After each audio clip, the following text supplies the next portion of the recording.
I think now we can start after the.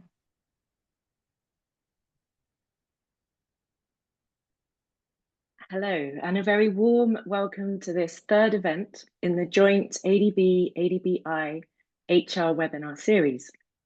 Today, we are discussing inclusive policy responses and partnerships to support young people who are not in education, employment, or training in Asia and the Pacific, the so-called NEET youth. My name is Helen Osborne. I am a youth employment specialist and consultant with ADB. I am delighted to see that this topic of NEET youth is on the agenda today, and very interested to see where the conversation takes ADB's knowledge and operations in this area. So for our time together today, which kindly note is being recorded, after opening remarks from leaders of the two host institutions, we will hear from three expert speakers that will provide us with diverse perspectives from research, public and private sectors.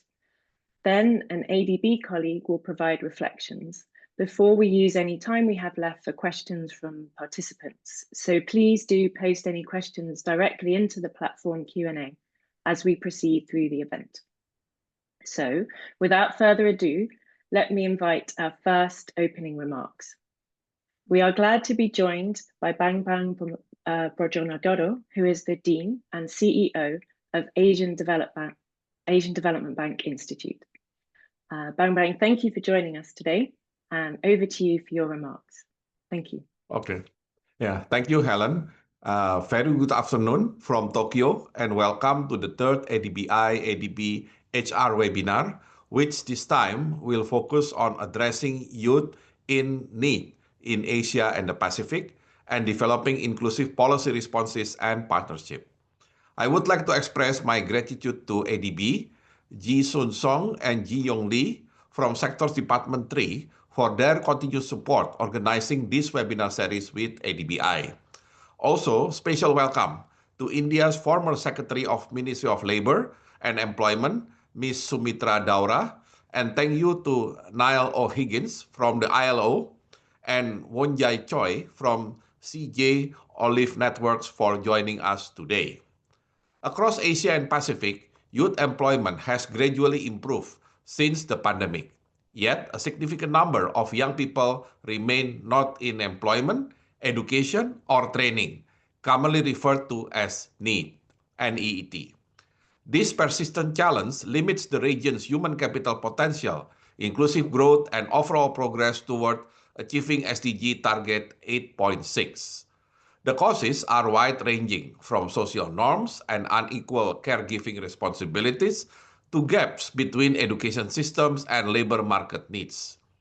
High need rates do not only affect individuals, they represent a broader development issue and can impact economic transformation. When large numbers of young people, especially women, are unable to participate in work or education, economies lose productive potential, innovation capacity, and future leadership. Over time, this contributes to inequality, intergenerational poverty, and missed opportunities for sustainable growth. Next month, ADBI hosting a policy dialogue roundtable to launch its new flagship program, Shaping Asia's Future Prosperity with Quality Growth, aimed at supporting ADB developing member countries overcome the middle income trap, which requires stronger investment in skill, inclusion, and human capital. Reducing need is therefore central to achieving the inclusive and resilient growth trajectories needed for Asia's next generation of development miracles.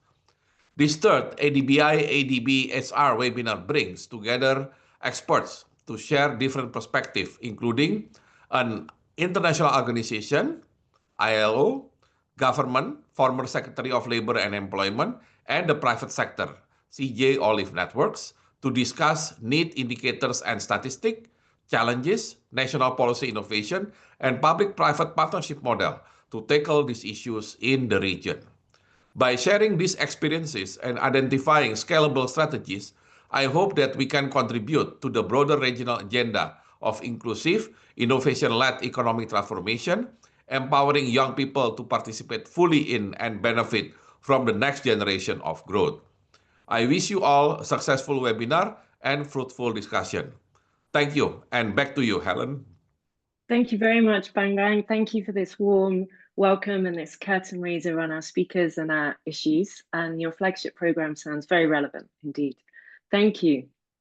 So, for our second opening remarks, without further ado, we turn to Ji-sung Song. Very pleased to hear from Ji-sung, who is a director in ADB's Human and Social Development Sector Office, as Bang Bang said. So Ji-sung, next, the floor is yours. Thank you. Thank you very much, Helen. Can you hear me? Can you hear me? We hear you well. Thank you. Thank you very much. And thank you very much, Dean Bambang. Good afternoon, distinguished speakers, colleagues, and participants joining us from the across the region.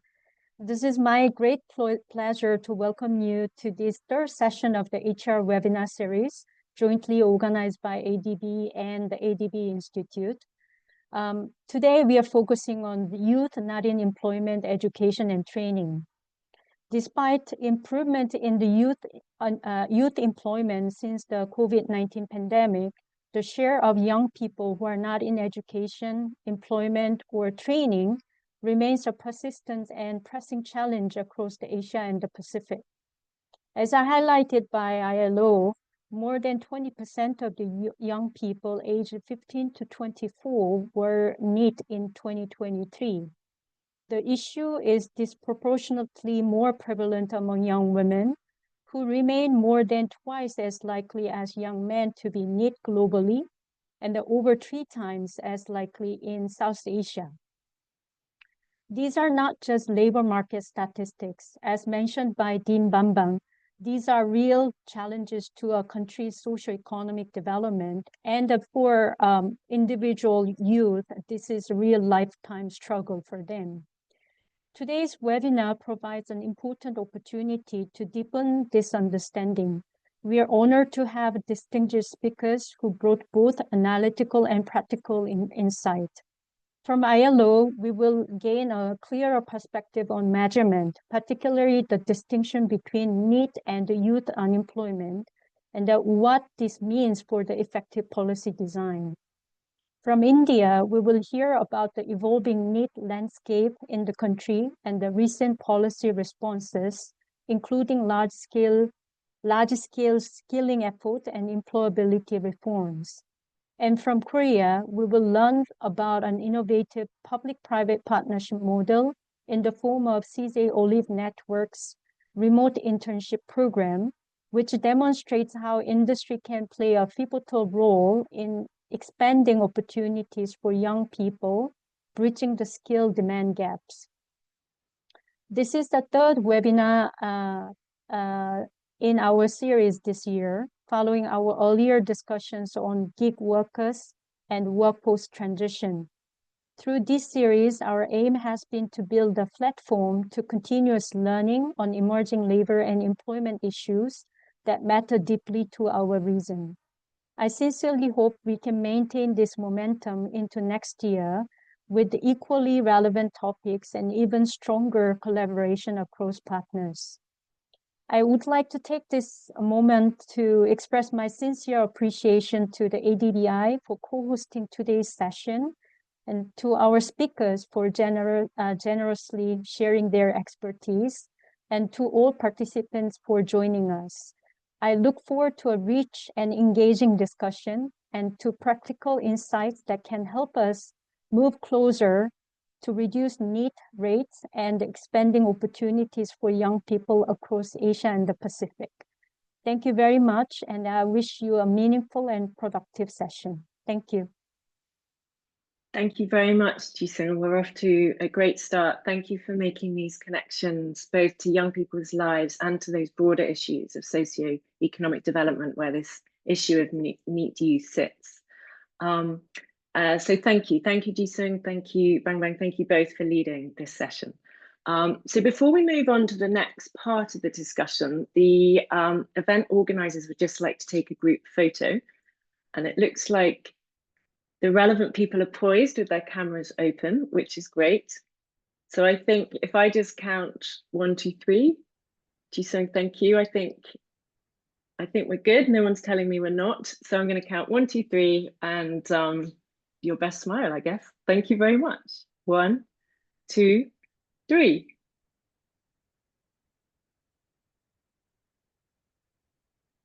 Okay, good. Great. Thank you, Derek. Super.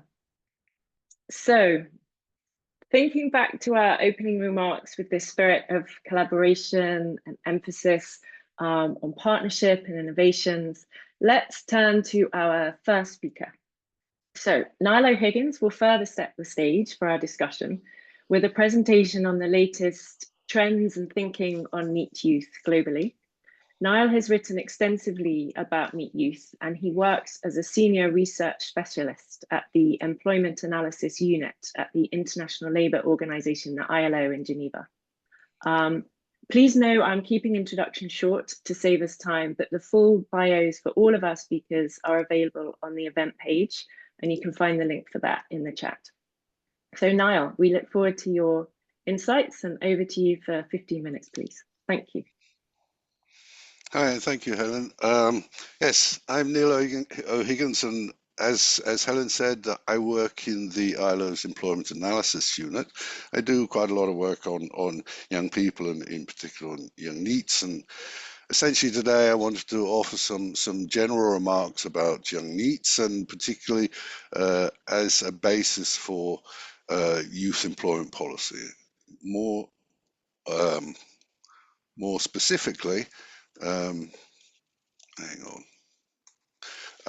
I'll talk a little bit about the concept of young NEETs and why indeed it's useful as a basis for youth employment policy. I'll then turn to a few key characteristics.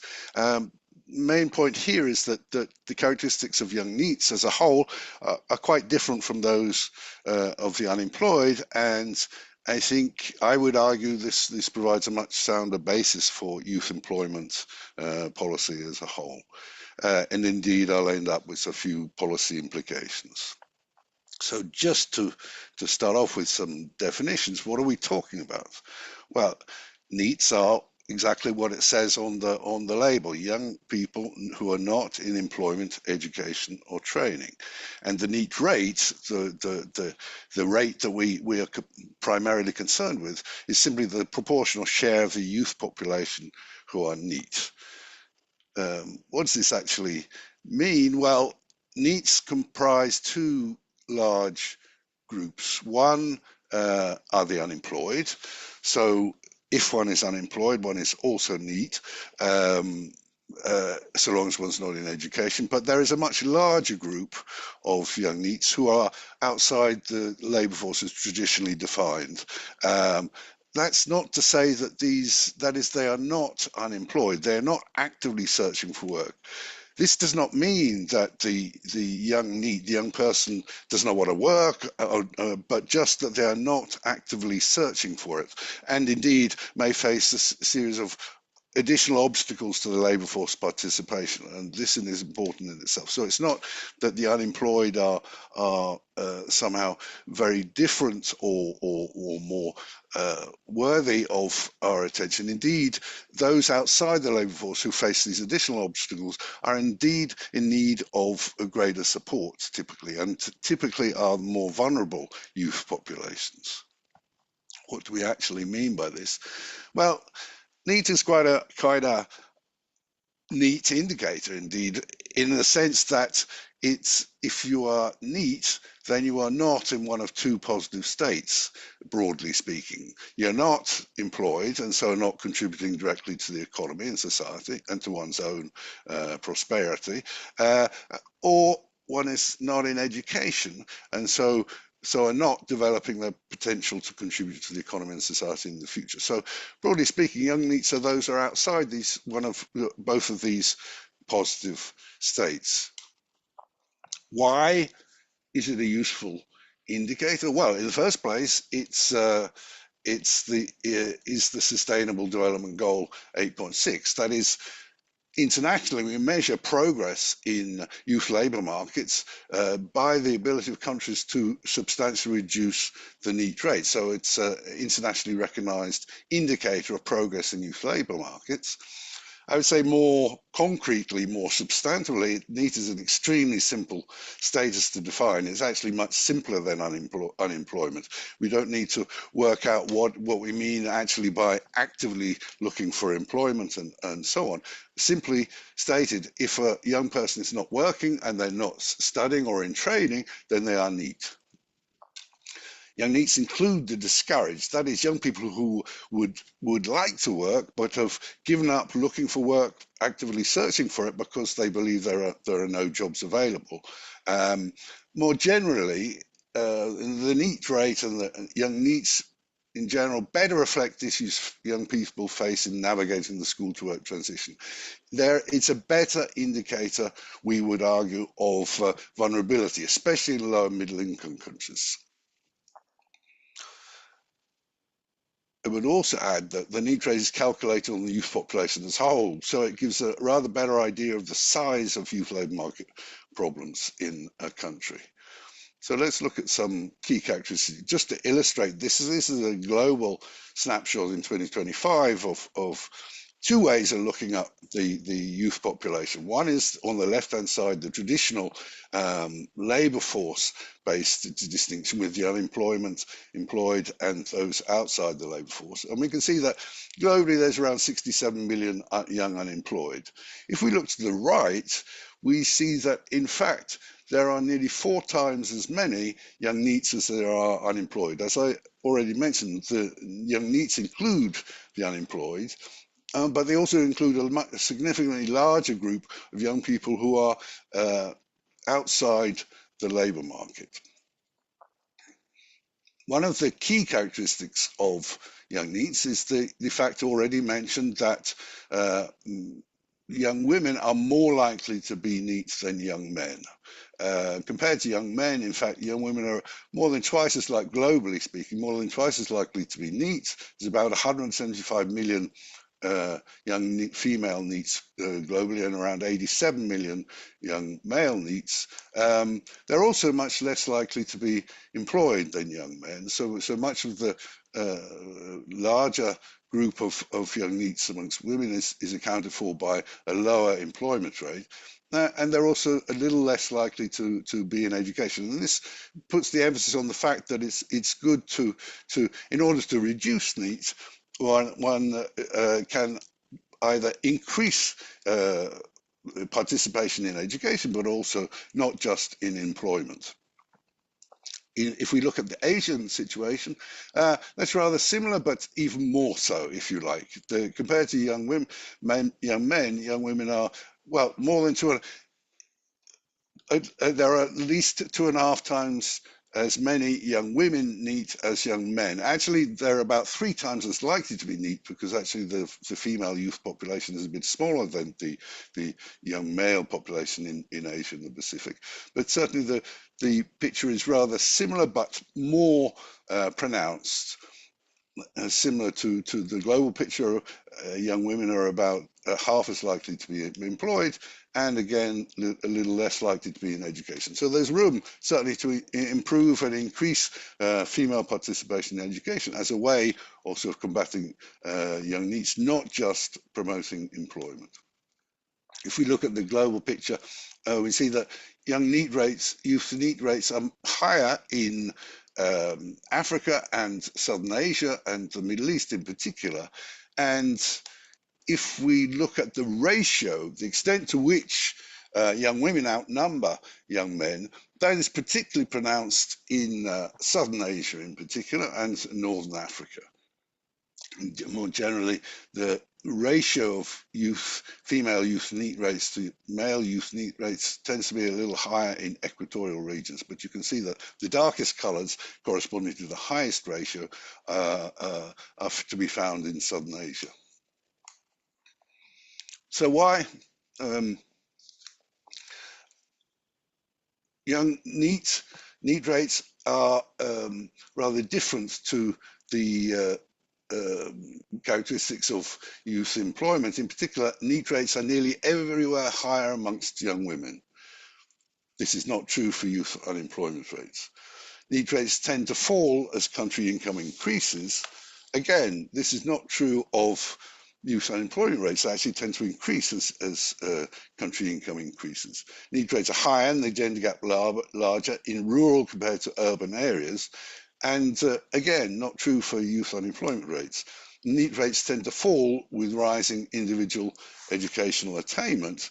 Not true, again, for youth unemployment rates. Very often youth unemployment rates are higher amongst young people with higher levels of individual educational attainment. And we would argue that these facts in themselves are indicators of the greater relevance of the youth NEET rate, because they reflect in a more accurate way youth vulnerability. There is also strong evidence of persistence and scarring, especially amongst young women, and this is an important point, that it's crucial to intervene early on to prevent long-term exclusion of young people from the labour market. This is true, of course, for youth unemployment too, but it is, let's say, the bottom line here, that it's very important to intervene early to avoid long-term exclusion. So more generally, let's talk about some policy implications.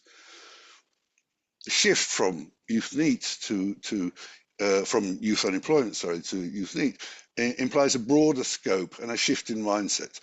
And in particular, I would argue, implies a greater emphasis on the most vulnerable. In the first place, there are many more young NEETs than young unemployed. So the issue is broader and larger than is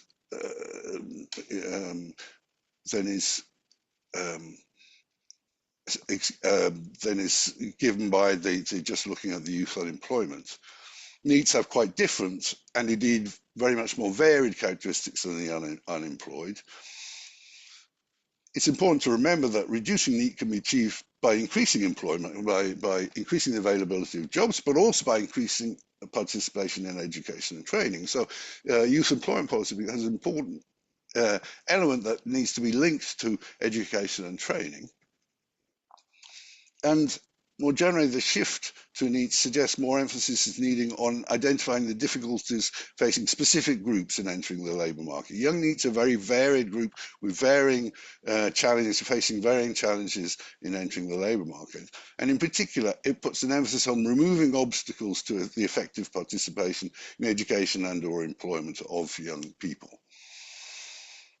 It also emphasize the importance of outreach. We can't simply wait for young people to actively search for employment. We need to go out and find these young people who become discouraged, who become distanced from the labour market, and bring them back in.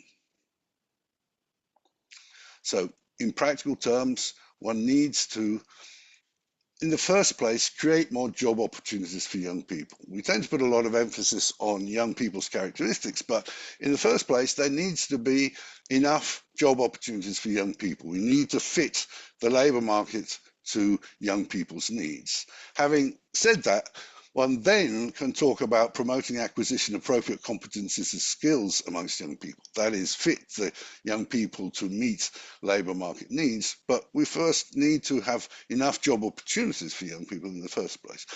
The emphasis on NEET also puts an emphasis on removing obstacles to young people's effective participation in the labour market. And if we take the issue of young women, for example, young women are subject to family responsibilities which are unequally shared between young women and young men, and that is an issue to take into account. There are also, depending on the context, there can be constraining stereotypes concerning the type of educational and occupational opportunities that are indeed appropriate for women and men. And also there can be more practical issues in terms of access to finance. So young women in general may find it particularly challenging to access finance, for example, to set up a business. More generally, facing the NEET challenge requires a broad-based approach. Young NEETs, and I think that this is one of the key things about the emphasis on NEETs as opposed to the unemployed, young NEETs often face multiple simultaneous barriers to employment or education and training.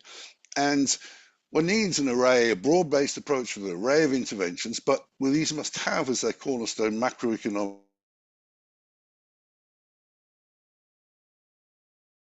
These then can be supported by active labour market programs, and which typically or often will include elements to combat the specific obstacles facing specific groups of young NEETs, outreach and access to childcare and so on, which will depend on local circumstances. And with that, I think I've come to an end. I have included some references if people are interested, and with that, I am finished my intervention.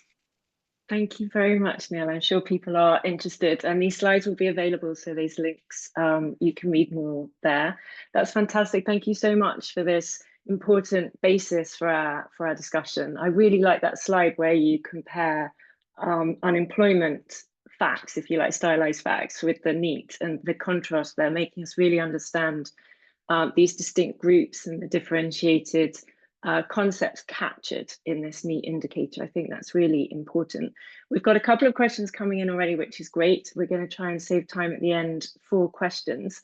I think, though, it's worth, one of them is about just the definition of youth at 15 to 24 or more, 15 to 29, these sorts of things. Would you mind just very briefly reflecting on that? Because we're going to hear some more statistics in the rest of the webinar, and it might be worth just clarifying that for people. Yeah, the conventional, the standard international definition of young people is 15 to 24, but quite a lot of, we often use in the ILO, we often use 15 to 29 these days because it's more relevant. Essentially, the concept is to capture the, let's say, school to work transition. And as more and more people spend longer in education, it makes sense to extend that a bit into up to through the late 20s to make more, let's say, broaden youth employment policy to include those up to 29. It varies by country. It varies. So it's a convention of 15-24, but the concept is to capture the school to work transition essentially. So nowadays one talks up to 29, or in Africa the concept is up to 35, and so it varies by country to country, and there is no specific let's say, I would argue, for example, that up to 29 is a more sensible definition, let's say, more practical definition for the basis of youth employment policy. That's a personal view, but there's nothing sacred about the 15 to 24 age group. That's great. That's great. Thank you very much. I think that's important to clarify before we move on. The other thing you did very well in your presentation there was make these linkages to policy, and the need for a broad-based policy approach, which I think is exactly what we're going to see as we turn now to our next speaker from India. So our second speaker, as we've heard, is the former secretary at the Ministry of Labour and Employment of the Government of India, so is extremely well placed to guide us through the policymakers' approach to addressing all these issues for young NEETs.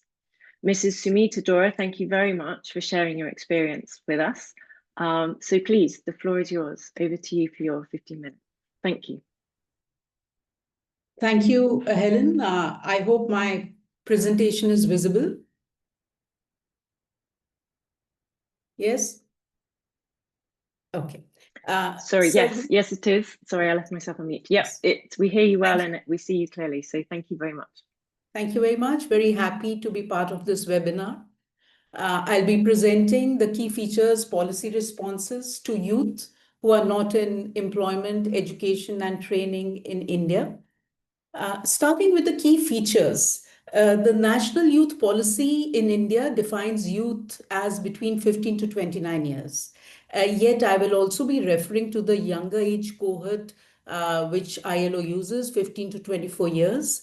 And when we take an overview of the age group 15 to 29, we see a steady and consistent decline in the NEET rate. And as you can see, I've used two approaches here, the data from the usual status approach, the UPSS, and the current weekly status, the CWS, which aligns with the ILO's approach as well. whichever approach you use, you see that the youth NEET rate has declined in India over the last 7 rounds of the labor force survey, that is the PLFS. We see the same trend over both the approaches. And when we go to the younger age cohort, we see a similar downward trend. So that leaves us with an overall youth NEET rate in India of somewhere between 28.5% if you use the CWS to 25% if you use the usual status approach. Now going into a graphical representation, the same representation can be seen here. The 15 to 29 years being a little higher than the 15 to 24 years. Coming to the male youth in the same age cohort, 15 to 29, we see a downward trend.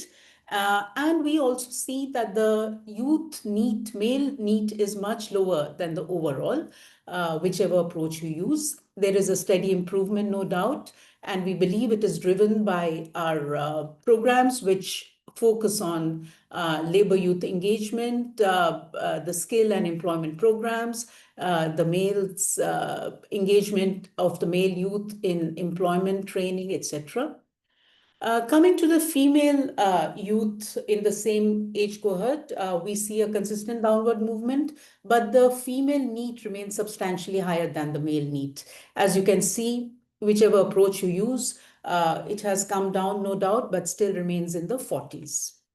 And we see the downward trend due to the increased female enrollment in education, skilling, entrepreneurship programs. The gender gap has narrowed, but it remains wide. And if we see over the last 7 rounds by 23-24, the gender gap, the female-male gender gap still remained about 35% points higher using the usual status approach. So women in India, the youth females are 4 to 5 times more likely than the male NEETs to be out of employment, education, training, and there are social factors, socioeconomic factors due to which this is happening. A graphical representation here where we see that the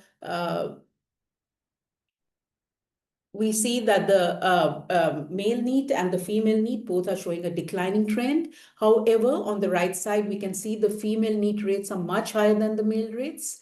And the third interesting factor, which you will see here, as we go from the 15 to 24 years age cohort towards the higher age cohort, on the left side, the males, we see a decline in the NEET rate, whereas in the female, as we go from lower to a higher age cohort, we see actually the NEET rate rising. And more of this later. Picking up a particular year, 23-24, and taking 3 age cohorts and looking at the gender disaggregation of data over both the approaches, we see that the male NEET rates rise from 15 to 19 years to 20 to 24 years. However, as the male youth enter the 25 to 29 years cohort, the NEET rate actually declines. Whereas for females, it climbs up, remains significantly high, reaching 61.8% by the time the young women are between 25 to 29 years.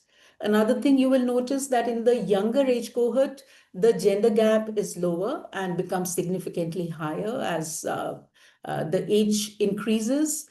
So what does this tell us? This tells us that the male NEETs eventually find employment, they eventually get absorbed in the labor force, in training, skilling, so on, whereas the women largely remain outside the labor force as they go up in age. And this is a summary of what I've already shown. The male NEET rates are declining and female NEET rates declining, but remaining substantially higher. And a very wide gender gap, which increases with age. But for the males, the NEET rate declines between 25 to 29, showing an eventual absorption into jobs or training. In contrast, female NEET rates remain high, with many young women remaining outside education, employment, training. This is a very interesting slide, and this has been developed by the V.B. Giri National Labour Institute in India using the labor force data over the 7 PLFS rounds.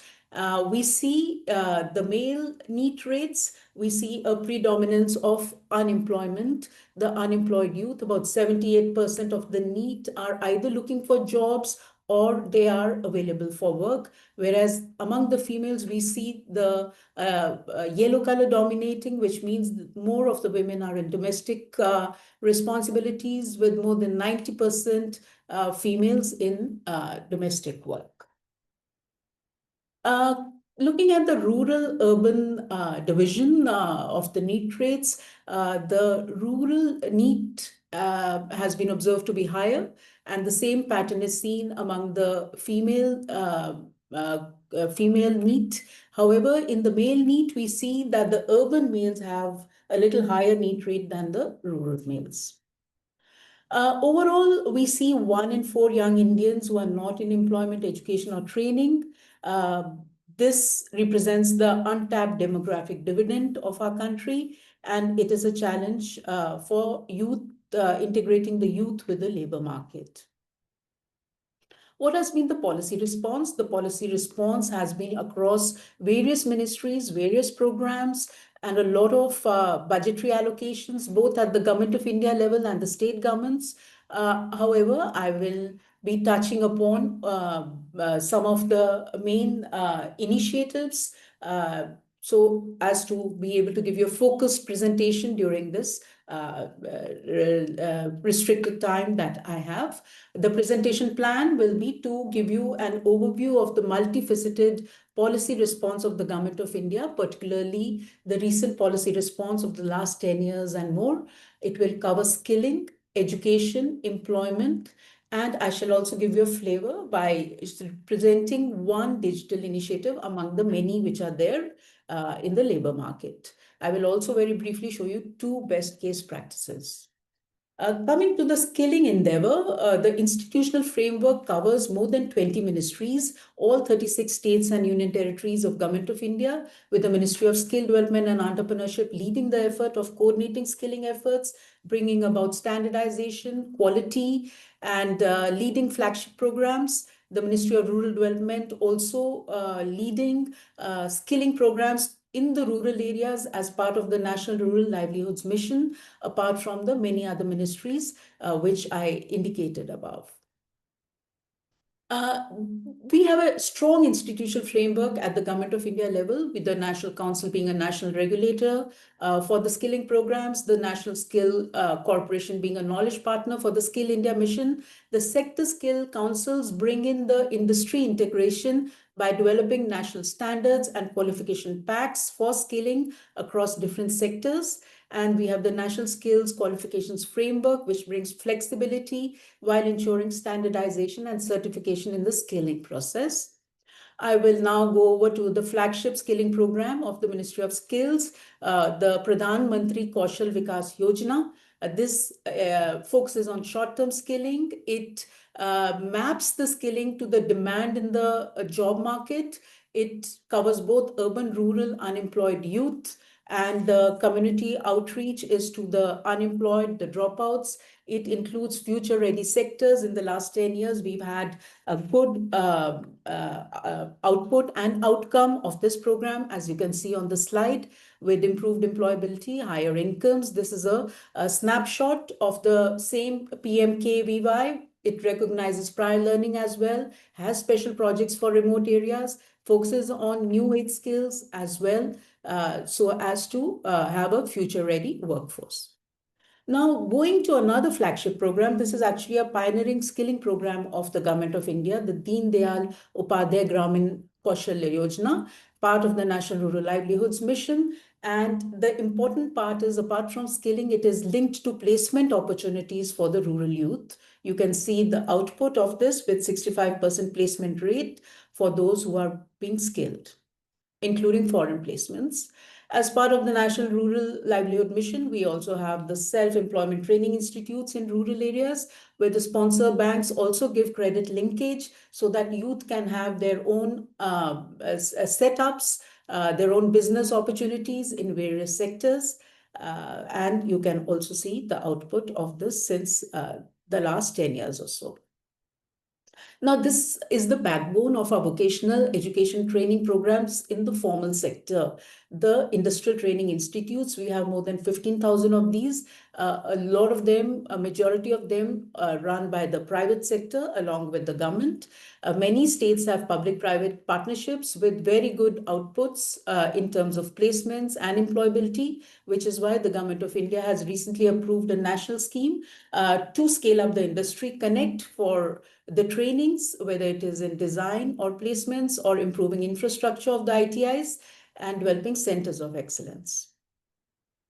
Having given you a snapshot of the skilling policy response, I will briefly touch upon the new education policy, which is a visionary policy, which gives a lot of flexibility in education to prevent dropout rate and to mainstream the dropouts into education. And very importantly, it brings in vocational education with academic stream. It integrates the vocational and the academic streams for the first time in the country.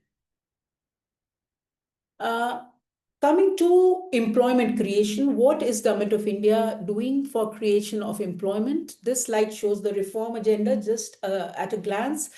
We have several key measures such as the Make in India, the ease of doing business to encourage investments, to encourage businesses, manufacturing, service sector, which bring in jobs.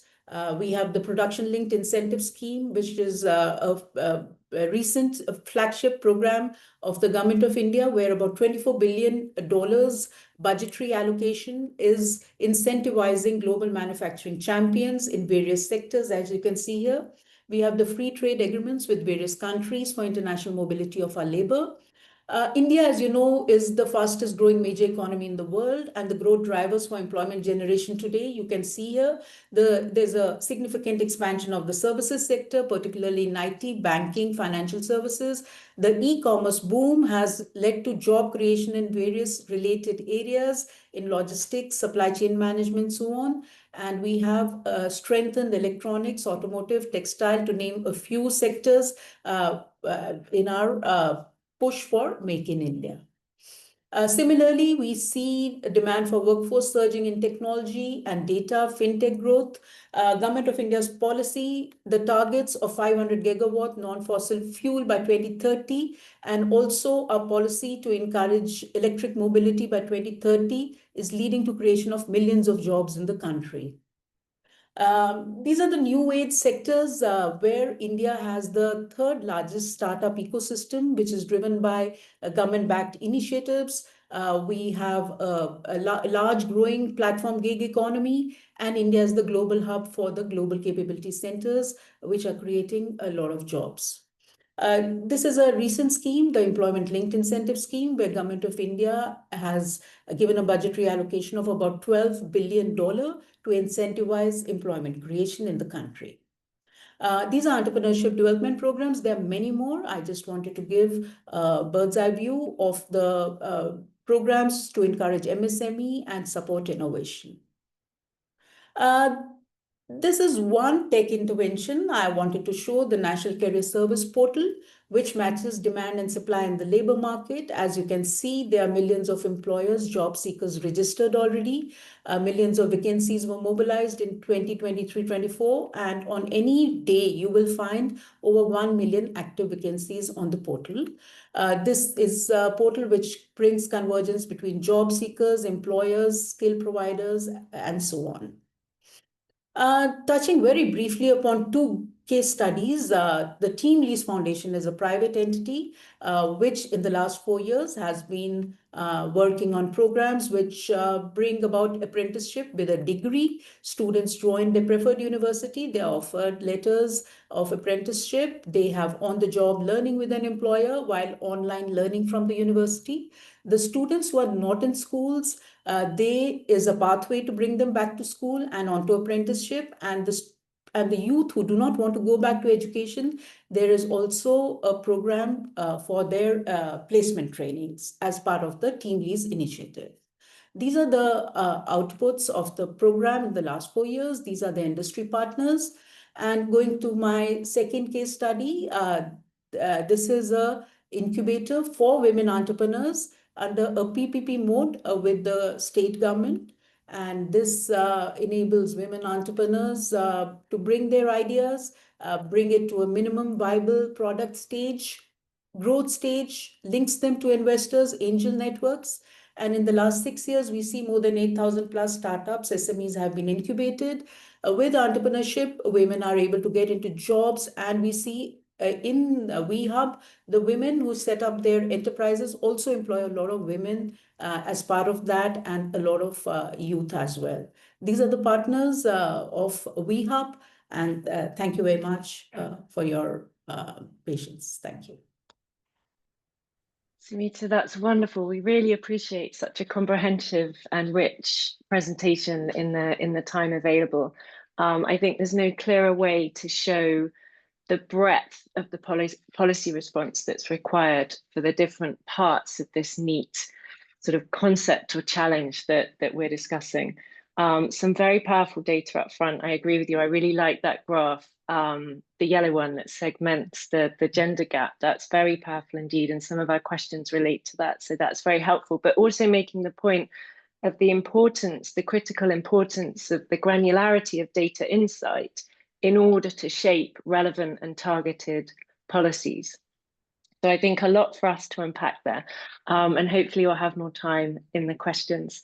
So very many thanks again for this excellent contribution. Thank you. So we turn now to our third speaker, keeping an eye on the clock. I think we're doing well. And our final speaker provides us with the private sector perspective. So we got a sense of the range of stakeholders involved there from our presentation from Sumita in India. We now sort of deep dive into the private sector perspective. So we're really well equipped in this webinar to give broad consideration to tackling the NEET challenge for youth. So Wonjai Choi works at CJ Olive Networks, where he is head of global DT department in the DT Academy. He will tell you more about this company and this work as he starts his presentation. So Wonjai, over to you for your 15 minutes, please. Thank you. Okay, thank you. Hello, everyone. My name is Wonjai Choi. I'm so glad to be here today, and I appreciate the opportunity to share our experiences with you. I work at CJ Olive Networks, an IT service company under CJ Group in Republic of Korea. I'm in charge of the Global Digital Transformation Business Unit. Our team is responsible for operating enterprise groupware system, HR information system, data learning across CJ Group. And also, we are responsible for managing IT subsidiaries in Vietnam and China. Following the ILO's analysis of the NEET and India's policy approach, I would like to share a specific case study. This case study highlights how a Korean private corporation participated in a PPP model for youth employment and what achievements and opportunities were discovered through this initiative.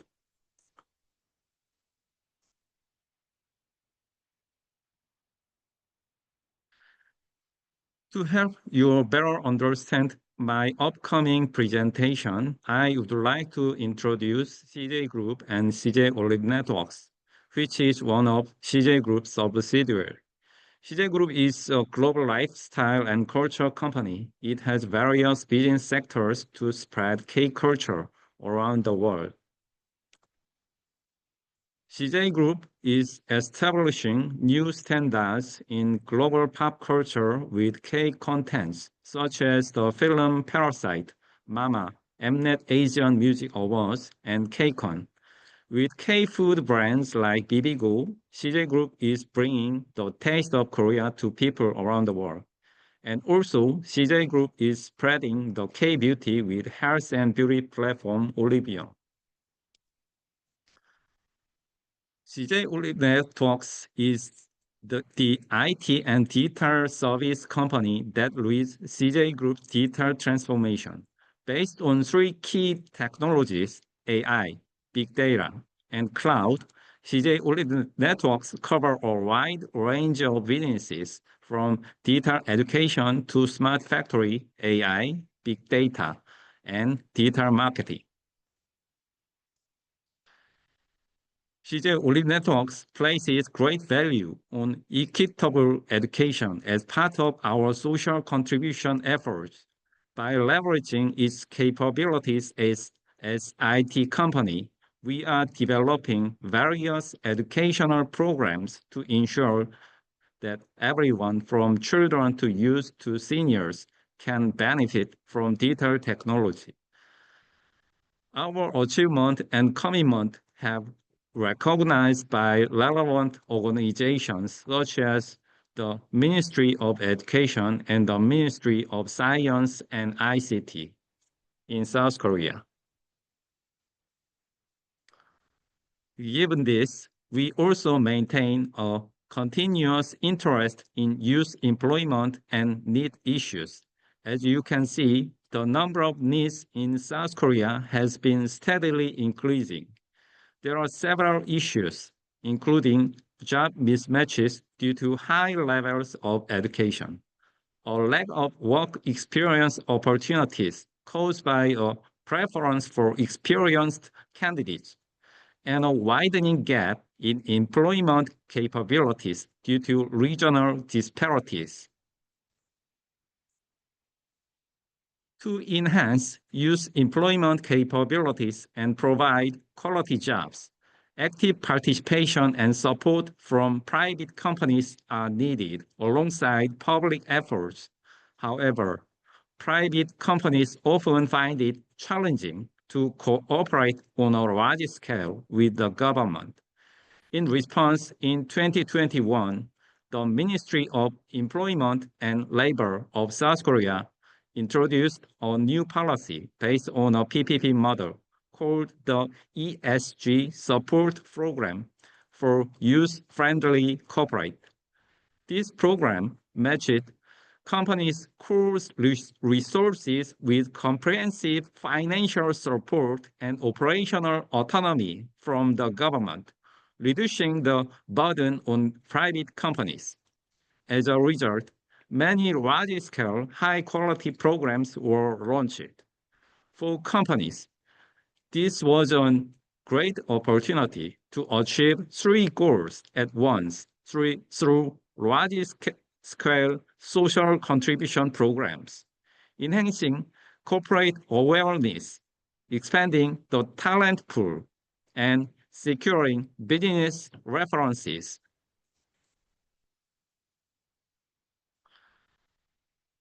Now, I would like to introduce our remote internship program.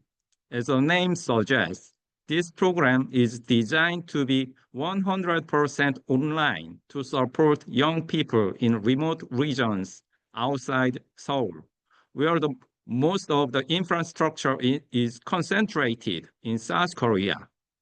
Over the past 5 years of operating this program, we have witnessed the difficulties and limitations faced by young people in these regions who are excluded from employment and training opportunities.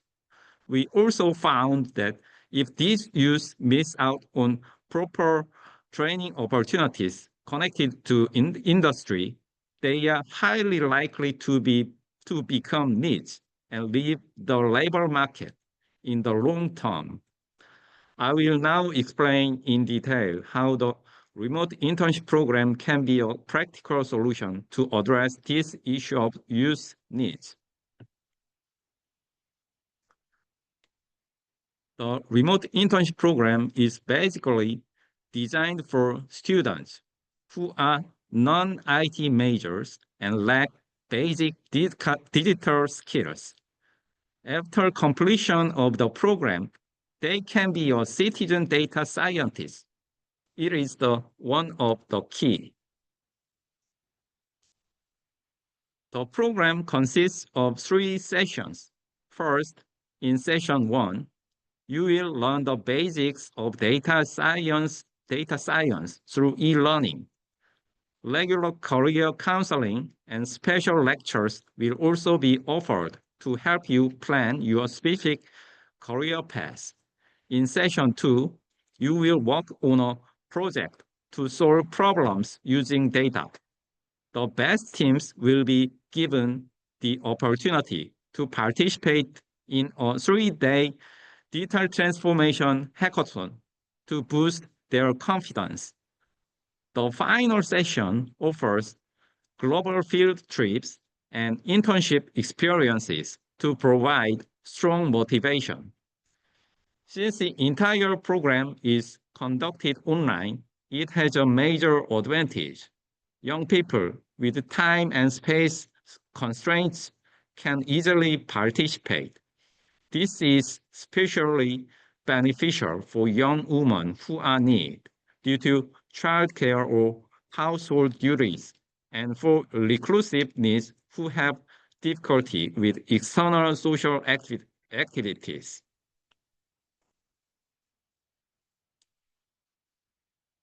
A large-scale program like this would have been impossible without the support from the Ministry of Employment and Labor. We also partnered with 9 regional national universities to ensure a more complete program. The Ministry of Employment and Labor provided administrative and promotional support, primarily focused on operating expenses. CJ Olive Networks was responsible for the overall planning and operation of the high-quality work experience program. The universities were in charge of recruiting and selecting a total of 600 aspiring job seekers.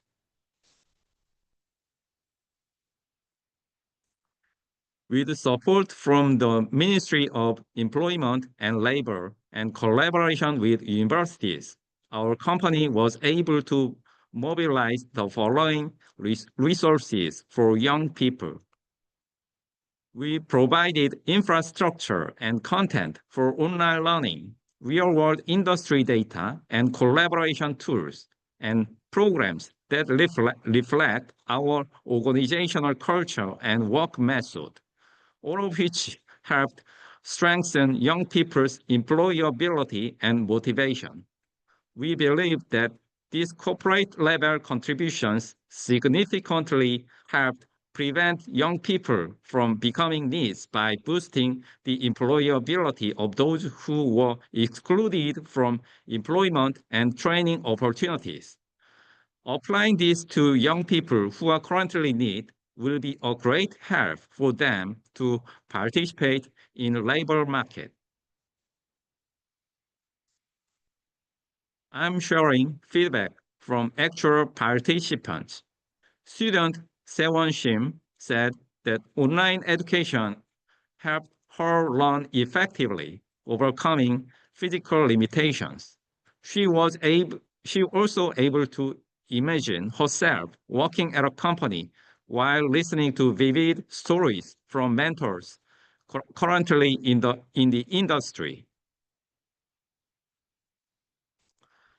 Student Young Im shared that he gained meaningful experience from a project using the dataset provided by CJ Olive Networks.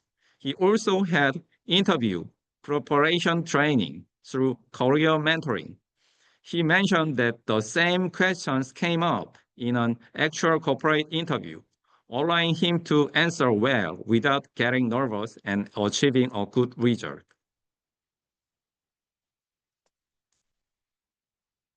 You have heard that the remote internship program. What do you think?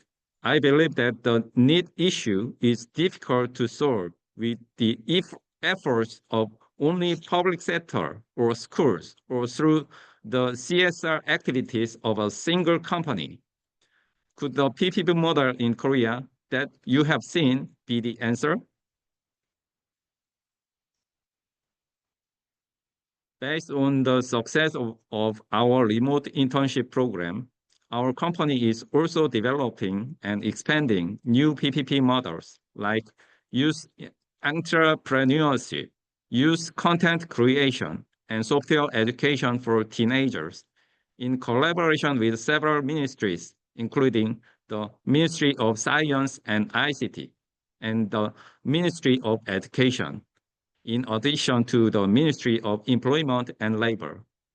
Please keep this in mind. Thank you. This concludes my presentation for today. Due to the limited time, I only covered the key points. If you have any question about remote internship program or the PPP model as seen by companies, please email me at the Solhan below the address below, and I will be happy to answer. Thank you for your attention. Wonjai, thank you very much indeed, and that's very generous there to leave the door open for future contact for questions. We appreciate that very much, and there is already interest in the Q&A in the chat about taking the lessons from this PPP model to other countries. So I think there's a lot we can unpack, and I really like the way you thought about almost segmenting the youth population, so those who are currently NEET, but actually those in education, and that big risk of a skills mismatch potentially, almost thinking in terms of a NEET prevention strategy. So I think there's a lot we can learn from your experience, and we very much appreciate your contribution today. So thank you. Thank you so much. So to reflect on all these presentations in the final part of our webinar, we will hear next from a colleague at ADB, Faiz Hamid, who is a senior labour economist in Sector Departments 3 of ADB's Human and Social Development Sector Office. Faiz, we've heard insights from research, from government, from the private sector. We've heard about partnerships and the role of technology. There is a lot to consider. It will be great to hear how you reflect on all this. So over to you, I think, for about 5 minutes to bring us home in the webinar. Thank you very much. All right. Thank you, Helen, for the introduction, and thank you as well to our three speakers for their very rich presentation on youth need. My role today is a little bit difficult, I would say. I don't want to repeat what has already been said. Instead, I would like to bring the points together and see if we can walk away with a few ideas, clear ideas on what can we actually do to address youth need in our countries. We heard from Niall, who laid out the concept of need, from a global perspective, regional picture of need, and Sumita provided us how India's skills reform journey and how a whole system can be redesigned, to reduce need rates, and that is really a remarkable presentation. And also, we heard from Wonjai Choi, the last speaker from CJ Group, who gave us a very concrete PPP example. So what I'll try to do is I'll try to connect these three angles of discussions that we had and try to come up with some practical interventions that probably we can think of as ideas for MDBs, for governments and partners to support. So let me start by going back very briefly to the numbers. So when we talked about need, we have globally around 1 in 5 young people who's NEET, and around 2/3 of them are young women. So NEET is not only about a labor market story, it is clearly also a gender story. Both was mentioned by Niall and Sumita. And in Asia and Pacific, youth employment has recovered after COVID. We know that the job numbers are increasing back on track after COVID. But on the surface, if you only look at the unemployment rate, the situation does not look too bad, yeah? But when we dig deeper, we see that there are two problems. First, many young people who are out of both work and education altogether, who are in the NEET category. Second, many who are working they are working in the informal jobs. So they receive low pay, low protection, little chance to progress. So this gives us a phenomenon where we have the NEET young people who are youth who are in the NEET category, who are aspiring, let's say, even if they aspire to find a job, right? The situation is that many of the people who are in the job market, they are in informal jobs, not in a high quality job that they were thinking that, like the education system would have provided them with. The premium of wage that they would have gotten out of the education system is not there. So we are seeing this trend sort of happening. And also there is, on top of that, one of the points that I think we did not really discuss is perhaps the mental health angle, where young people who are NEET are more likely to face depression, anxiety, loneliness, and stress, right? So during the COVID years, we talked a lot about a term that we called as the lost generation. And that risk has not completely disappeared, right? So the key message here is that if we only look at the unemployment rate, things may look okay. But when we look at need and job quality together, the story becomes much more worrying. And the next question is why? Why are there so many young people who are disconnected? And here the disconnect looks a bit different when we compare middle income, high income country to lower income settings, right? I think in the first presentation, we had like a very beautiful map that showed some of the NEET rates and also the disparities between gender. So that paints a very interesting picture, because in middle and high income economies, the issues could be a little bit different compared to the low income economies. So if you look at the middle and high income economies, one of the major reasons, it's not the only reason, is mismatch and maybe changing youth dreams, right? So we have many young people with general degrees and qualification, while employers today are asking for more specific skills, very specific experience, which they don't have. There's also the element of skills and jobs mismatch that we are seeing. And that's a pattern that was already there, but it's amplified further by having AI and technology advancements. And this is happening at a quicker pace compared to what was happening in the past. And at the same time, youth aspirations are also changing. Many young people, they want digital, flexible, creative, and more purpose-driven work. So there are also this very funny story. It's like, many young people, they idealize and they look at, social medias, and they are looking at number of people who have been very successful as influencers, as gamers, as, crypto millionaires, and so on. And although the success rate is very tiny, but the stories are everywhere. So I heard one example. I don't want to name the country, but from a primary school, the kids were from year 5. So the teacher asked the students about their ambition. What's their ambition? About 80% of the class said they wanted to be influencers. So when that becomes the main vision of success, it can pull some youth people away from education and training, even before they are part of the NEET category that we're talking about in terms of the age group, right? So without strong guidance and without the vision for success, this is one of the issues that we are facing, that we're not really talking about this too much, right?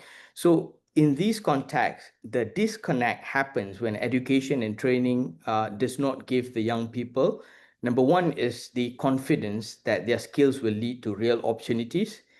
And also social media and the social pressure amplifies unrealistic alternatives. So some people just, they step out of the system and they don't want to come back in. So in lower income settings, in lower income economies, the situation is a little bit different. The disconnection is often driven more by barriers and norms. So social norms, unpaid care responsibilities, they keep many young women at home still. And we see that there's also increase in cost of living. Transport can be costly. It could be very far to travel. It could not be safe for them to move from one place to another. And then most of the universities and training centers are in the urban areas in big cities where it is very costly for them to move. So while NEET youth who live in rural and remote areas, they will not have this kind of access. And this accessibility could be one of the barriers that we could be addressing as a solution. So NEET in the situation of low-income countries is not a lifestyle choice, but it is more of like a distance, cost, and expectations at home. So the door is not completely closed, but it is very heavy to push open, right? So against this backdrop, let me now try to boil all this down into 3 simple ideas, right? So the first idea is to use NEET as a guiding signal. So from the presentations that we heard today, I think that NEET should be treated as a regular signal, not an afterthought, because that really means that we have to measure NEET more frequently, breaking it down by gender, having more disaggregated data by location, income group, and include it in our main economic or social briefings. So youth NEET is a category that can change quite fast. So if we don't measure and we don't intervene quickly in time, today's NEET youth can become tomorrow's completely disengaged adults from the entire productive economy, right? So one area that we should consider is to support better labor force surveys, more frequent building of capacity in statistics office, help governments to interpret and use NEET data and policy dialogue, which I think is a first step in understanding what's happening. The second idea is to focus on first steps back in. So for youth who are already in NEET, the key question is very practical. What is the first realistic step that they can take in the next 6 to 12 months? Because the period of NEET and the category that we have identified for youth NEET is just a small number of years there. And interventions need to happen very quickly. And we don't need a perfect plan for their whole life. We just need one solid step back in. So examples of those solid steps could be a short job link course, an apprenticeship, traineeship, remote internship, as mentioned by CJ Group just now, is a very important pathway for the youth NEET. And also SMEs who seem to be, like in Asia and Pacific now, one of the main employers for youth is going to be SMEs, and probably to look at maybe subsidizing SMEs to hire some of the youth. So our role as partners and thinking about this very issue is to link some of disbursements and designing a project where disbursements are linked to the number of NEET youth that's taking steps, and to support platforms that can match youth people to these opportunities. My last point is that aligning policies around youth transition is also very important. We need to align our policies around the youth transition from school to work. NEET is influenced by many areas: education policy, labor, skills, transport, housing, digital infrastructure, social protection. It is a range of different policies that need to come together. I think the example from India just now by Madam Sumita was very interesting because in a complex situation with different policies that need to be coordinated, these coordinating approaches, having cross-ministerial task forces or similar mechanisms that looks specifically at the youth journey. So in practical terms, that might mean that education projects that may include career guidance, employer links, some of the examples that was shared by Madam Sumita was very useful for us today in our discussion. So if we can move in these three directions, these three pathways can help bring NEET youth back to the learning, back into decent work, and back into the productive economy. The risk of a lost generation is real, but it is not fixed. With the right data, with the right first steps, and the right partnerships and collaboration, I think that NEET can be a temporary phase, not a life sentence. Thank you. Thank you, Faiz. Thank you so much for these excellent reflections. That's a really great summary of the discussion, and these three kind of key points to close us are very useful indeed. I actually have a paper on your third point, so needless to say, I agree very strongly with what you say. I'm conscious of time, but I would love to just go back to Sumita with a couple of questions. If people can just perhaps give us 5 more minutes of your time. That would be great. Sort of building there on what Faiz said, Sumita, there's a couple of questions in the chat as well, and if you don't mind, I want to bring together about sort of three questions, 3 points for you to reflect on, if that's okay, and feel free to add based on what you've been hearing as well. But one of the questions is around, you explain very clearly the progress India has made, and actually some positive trends in bringing down NEET weights, notwithstanding some of the sort of systemic issues that remain. What do you see as sort of next steps? In that kind of context, what becomes the next priority, if you like? That was one of the questions. You also did an amazing job of sharing a wide range of specific programs or platforms. And there is a specific question around whether, given ongoing skills mismatches, whether there was a skill demand database in India or something like that exists. And then I would just love to add a question. You mentioned something very important about the range of government ministries that necessarily need to be engaged in a broad-based policy response. You said over 20 ministries. So just in the spirit of any webinar, it will have to be very brief, I'm afraid, but just something about the necessary instruments for collaboration and coordination when you have that many ministries and government authorities involved, so that the policy response is coherent. I think if you could respond on that, there's a lot of interest in your points. Thank you very much. Thank you. We have had progress in trends, but as we saw, we still have a big challenge. We may have a lower NEET rate for the males. Nevertheless, it's around 9-10%.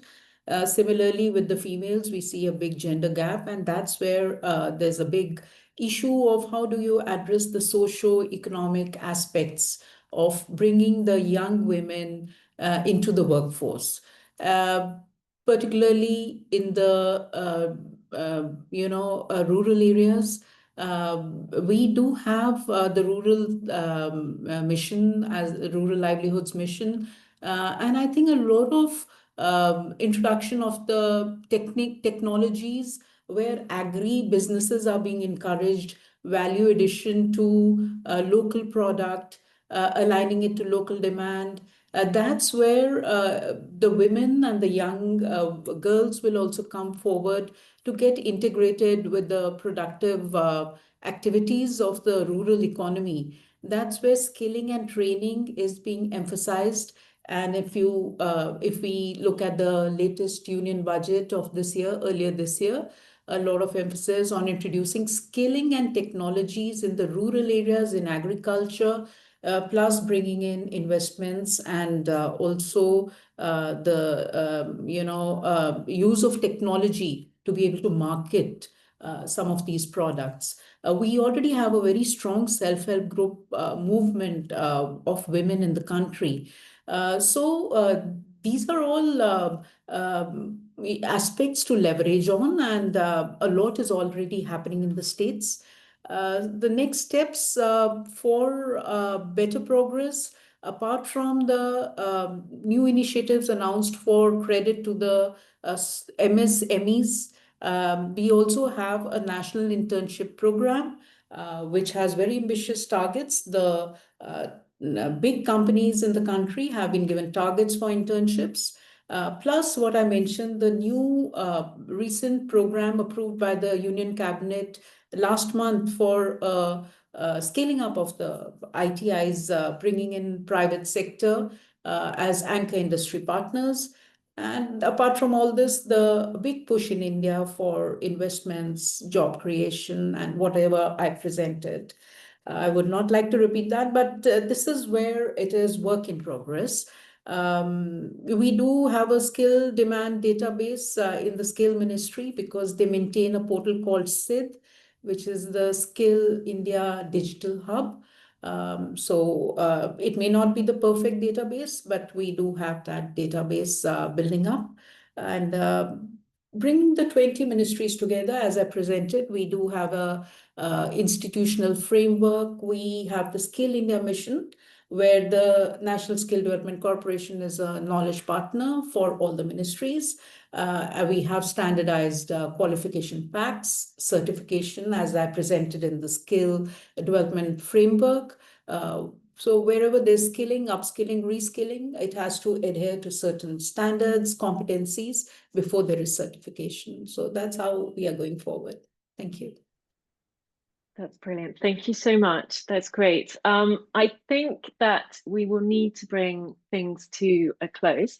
I think when Wonjai prefers written responses, so feel free to reach out to him. Now, just before we go, do you wish to reflect on anything? I'm not going to put a specific question to you, but just based on what we've heard, would you like to just share very, very quickly any closing thoughts?